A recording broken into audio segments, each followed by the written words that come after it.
Temple football was back in action this weekend, and they opened up conference play with an impressive win.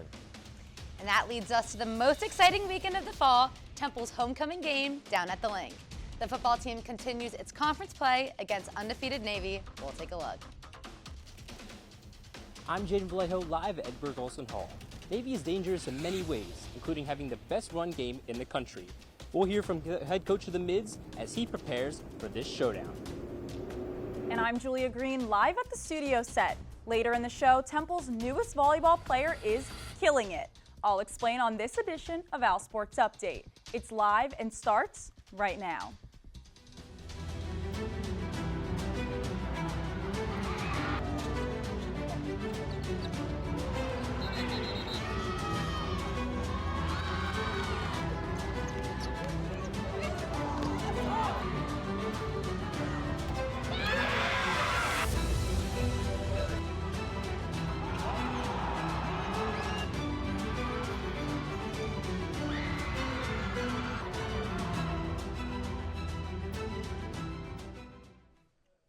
Hello and welcome to another edition of OwlSports Update. Alongside Jackson Batchler, I'm Emily Notaris. Soccer struggles to find the net. Field hockey continues to play big in the Big East, and lacrosse welcomes every single Division I team with a stone's throw of main campus for a Sunday round robin. But first, homecoming is upon us, and the biggest weekend event on the calendar is football. Two undefeated conference teams in one of the bigger Temple games we've had in a while. It's Navy and Temple, and the reason this game is bigger than any game we've seen in a while is because Temple is winning games for the first time in a long while. The Owls enter Saturday's game with their best record through Week 6 since 2021, 3 wins and 2 losses, and they are undefeated in the American at 1-0. In their way, a very strong Navy team that is not only undefeated at 5-0, but also getting some votes in the latest national poll. This will be the 20th meeting between these two teams, with Navy holding a 1-game edge. The midshipmen have also won 4 of the last 5. That includes last year's lopsided win.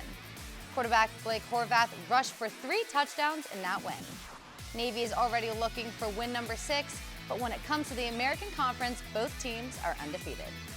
For Temple, this is another opportunity to move closer to that magical 6-win mark, which would make the Owls bowl eligible. The goal is to get to a bowl. The goal is to get to the conference championship game. The goal is to win the conference championship, win a bowl. So those are the kind of things that we're trying to progress towards. But yeah, I am very conscious of the fact that a lot of people want to make that correlation that we're at that 3-win. Can we get to that 4-win, 5-win, that kind of thing. When I saw the stats, I'm like, who are we playing this week? That does not look like the triple option I remember. But they're very traditional. They still line up in the same stuff and run it, but they've been a little bit more aggressive in their passing game. We've been looking at Navy since the summer, to be honest. Yeah, you always got to prepare for their academies more. Got to. Our key this week is to play fast. We have to play fast and physical because we know they're not big, so what they have is speed. So now we just got to play low, fast, and strong. There are 7 teams in the American Conference with perfect records, but Navy is the only one at 3-0. OwlSports Update's Jaden Vallejo is live at Edward Olson Hall to look at this game from the Mids' point of view. Hey, Jaden. Jackson, Coach Casey Keeler is trying to do at Temple what Coach Brian Newberry has already done at Navy. In Newberry's first year in 2023, they were just 5-7. Now, they've won 15 of their last 18. Coach Newberry knows Keeler very well, and he's trying to prepare his midshipmen for a Temple team trending in the right direction. I got to play against him when he was the head coach at Sam Houston, and when I was at Kennesaw State, obviously did a phenomenal job there. Everybody knows what he did at Delaware before that, but he's had success everywhere he's been. His teams are tough. They're well coached. They play hard. Just a ton of respect for the job that he's done everywhere he's been. We're expecting big things out of them. So we're not taking anything for granted. We know that Temple's going to be a good team. Just be prepared. We can't let Air Force linger. We obviously, that game's over with. We won that one. So we just got to move on to the next week. Just be 1-0. So just continue to work hard in practice and just go 1-0 every play, every snap, and Navy win qualifies the midshipmen for a bowl game. The American already has one other team with 6 wins, and that's the Memphis Tigers. I'm Jaden Vallejo from Edgar Golson Hall. Guys, back to you guys at the desk. Thanks, Jaden. Let's go back in time a bit to last Saturday. Coming off a bye week, the Owls returned to Lincoln Financial Field to take on UTSA. It was the conference opener for both teams. Both teams came into this game at 2-2 overall. The tight end Patrick Overmeyer gets this direct snap here, and it's a tush push as the Roadrunners strike first. Overmeyer had 2 touchdowns in this game, and this one's coming through the air. Owen McCown finds him wide open for the score. It's 14-3 UTSA. But Temple mounts a comeback. Evan Simon finds Jojo Bermudez, who gets past 2 defenders for his 3rd touchdown of the season. Temple needed some big plays on defense, and they're going to get it. Avery Powell picks off McCown. Big turnover here for the Owls, their 7th forced this season. And Hunter Smith had 74 yards on the ground, but most of those yards come right here. He gets the give and some good blocks from his O-line and takes it in for a 54-yard house call. The Roadrunners did retake the lead, though, as McCown going to find Devin McQuinn on a quarter route here for 6, but the Owls do score the final 10 points of this game as Simon going to connect here on a play-action pass with his tight end Peter Clark for the score, and the Owls are going to pick up the win 27-21. Since 2021, Temple football has managed just 3 wins per season. But with a 3-2 start in 2025, the Owls are on the way to changing that trend. And it was Temple's defense that stepped up in this win. OwlSports update Miles Thurston was at Saturday's game and joins us live from the studio set. Hey, Miles. Thanks, Emily. Temple had its first conference test of the year in UTSA, and the defense balled out, showing that the Owls might just be ready to make a move upwards in the American.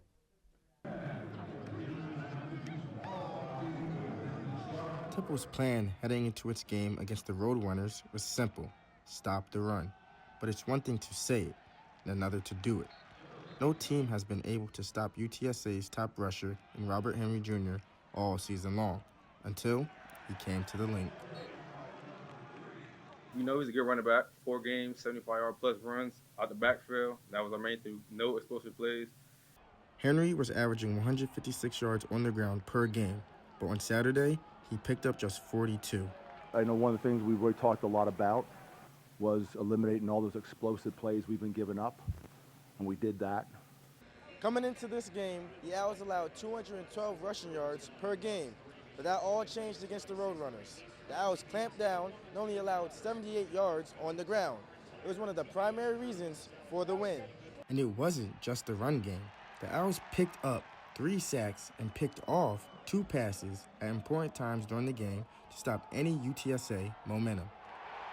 I think it's really just focusing on your assignment, the details, the little things. We knew that they wanted to get the ball to 1 and obviously 3, so, we just focus on our assignment. Temple's defense played fast, and the Owls also played smart. That helped with creating those turnovers and stopping the run. It's something they will need to focus on again when a run-heavy Navy team comes to town on Saturday. Saturday will be a tough test for the Owls defense. Navy comes in averaging about 37 points per game. Reporting from the studio set, I'm Miles Thurston. Back to you guys at the desk. The Owls were able to fight off UTSA, but it's time for their second conference matchup and second game of the homestand. With that, we are now joined by Inside the Nest beat reporter Jake Holzhauer. Jake, thank you for being here with us. Thanks for having me, guys. I'm honored. So the Owls found themselves down by 2 scores after the first half and then outscored UTSA in the second half. What does that say about the resilience in that game? Well, I think you can attribute all the success for Temple this season to that resilience because Coach Keeler, he is a very, very cutthroat coach. He's going to tell you how it is. And he did exactly that at halftime. Now, as the media, unfortunately, we're not allowed into the locker room at Temple games, but fortunately, we're allowed to attend the press conference afterwards. And Coach Keeler basically said he had a coach-to-player conversation. He told them they were embarrassing, that they weren't playing that Temple brand of football where it's, cutthroat, run it down your throat, make you sweat. And unfortunately, they didn't do that in the first half, but the second half, they got it done. So, Jake, we are 6 weeks in, and the Owls have yet to turn the ball over. They are the only team in the FBS to do so. How much has that really impacted their success this season? I think you can attribute their success to the resilience and the fact that they limit the turnovers, because they just don't have just no interceptions. They have no fumbles as well, which is really good. Coach Keeler came into this program and basically said, don't turn the ball over. Don't drop the ball. Don't pick the ball off when you're on offense, if you're Evan Simon or if you're Giovanni McCoy. And that's what they've done. Last year, they fumbled over and over again. They threw interceptions over and over again. The mistakes were there. This year, they've cleaned up the mistakes, and thankfully for Temple, the mistakes are the reason that they're winning games.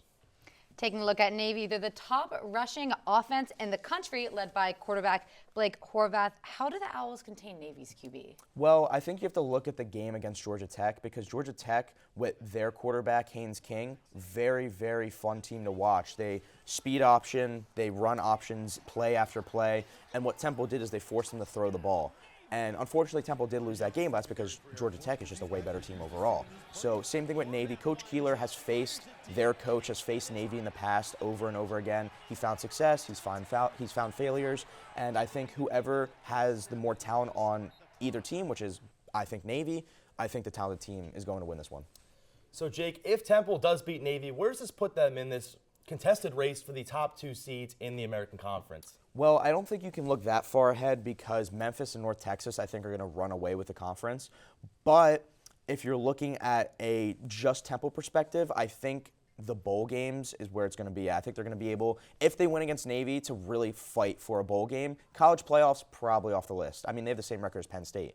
So I think, honestly, they're probably going to fight for a bowl game, and that's good for Temple fans. All right, well, Jake, thank you for your knowledge. Temple will be looking for a big game from its big guy, tight end Peter Clark. The London native's trip to North Philly was an unlikely one. He got his start with the NFL Academy. Clark talked about this unlikely path and his lucky break during the latest episode of Temple Talk Football. I'm someone who doesn't come from the best economic background, right? Like, I used to try and do every single after-school sports club because I didn't want to go home. And being that kid that took advantage of the opportunities that were given to me, even if they were limited as a child, inspires me now to create opportunities and give back to people so they can have a better starting point than me. It's just a small part of this show. You can watch this episode and every episode of Temple Talk Football each Friday at 12 p.m. and again at 8 p.m. on TUTV. Kevin Kopp is always joined each week by Coach Keeler, along with other assistant coaches and players. You don't want to miss it. I'm OwlSports Updates Julia Green, live at the studio set talking about women's volleyball team. The Owls' newest player is one of their oldest players, and she's leading the team in one very important category. I'll have the story when OwlSports Update returns. The volleyball team was at home on Sunday, taking on the other Owls from FAU. Temple in the white unis and FAU in the red fought 3 tight sets. Early on, the Owls staying close, Leah Harper with the kill.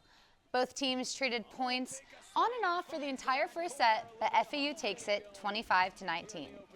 In the second set, the Temple Owls had back-to-back kills and chipped away at FAU's lead, but FAU managed to win the set 25-23 and then swept Temple in the final set 28-26. Volleyball has an overall record of 11-7 with a conference record of just 1-3.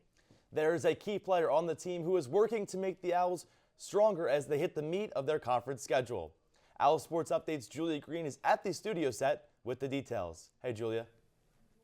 Thanks, Jackson. Temple Volleyball has found a new standout player in grad student Leah Harper. She has Power 4 experience at Georgia Tech, and now she's using it to lead the Owls in one major category.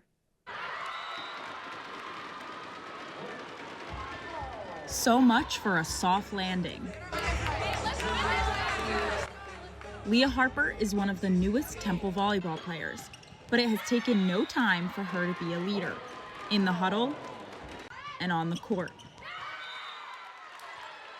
I have to give all the credit to our setters. Our setters have been doing a great job, like just finding us like different openings, like pushing the ball out, helping us out on, different plays. Harper comes to Temple as a grad student from Georgia Tech, and she's the new name at the top of the stats, leading the Owls in kills with 205. Leah's a player that's already been in a program, a high-achieving program at that, and she's got a ton of experience So she just brings great leadership and again, so much experience to this group where we have a lot of young faces on the roster. Harper played 4 seasons at Georgia Tech, playing in 42 matches and 1 NCAA tournament. I think it's been a really great personality match, like with me and the team, and so it's been easy, that transition. This is Leah Harper's last season of NCAA eligibility, and she chose to close it out here on North Broad. But for now, Temple is ready to take on East Carolina, Friday at home at Pearson-McGonigal Hall. After Friday's match versus East Carolina, the Owls are on the road for 3 straight, with trips to Charlotte, Florida Atlantic, and South Florida. Live from the studio set, I'm Julia Green. OwlSports Update will be right back. Welcome back.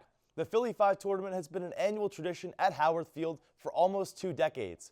It allows women's lacrosse to get some off-season practice against some other local squads.